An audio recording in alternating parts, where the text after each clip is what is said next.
యువతకి మీరు ఎక్కువ ప్రాధాన్యత ఇస్తూ పోతా ఉంటే సీనియర్‌లు ఈగో‌లకు గురి కావడమో, లేదంటే ఫీల్ కావడమో, పార్టీకి దూరం కావడం లాంటివి చేస్తా ఉంటారు కదా! అట్లాంటివేమన్నా జరుగుతా ఉన్నాయా? వాటిని మీరెలా అధిగమిస్తున్నారు?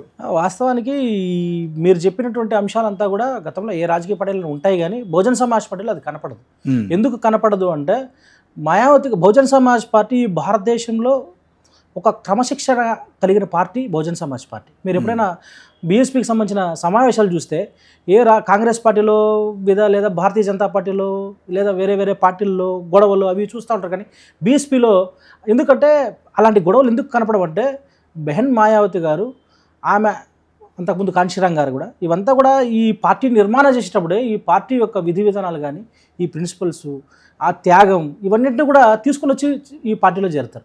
కాబట్టి అలాంటివి ఏమి ఉండదు. వాస్తవానికి ఇంకొక మాట మీరు అడిగేదానికి నేను చెప్పాల్సింది ఏంటంటే, ఏదైతే మనం ఎప్పుడు కూడా మన సీనియర్ లీడర్స్ ఉన్నారో వాళ్ళని మనం ఎప్పుడు కూడా పక్కన పెట్టే ప్రయత్నం చేయొద్దు. ఎందుకంటే ఈరోజు నేను 40 ఏండ్ల వయసులో ఒక జాతీయ పార్టీకి రాష్ట్ర అధ్యక్షుడు వచ్చారంటే, నాకు ముందు పనిచేసిన వాళ్ళంతా కూడా ఈ స్థాయికి తీసుకొని రాగలిగితే నేను ఈ స్థాయికి వచ్చినాను.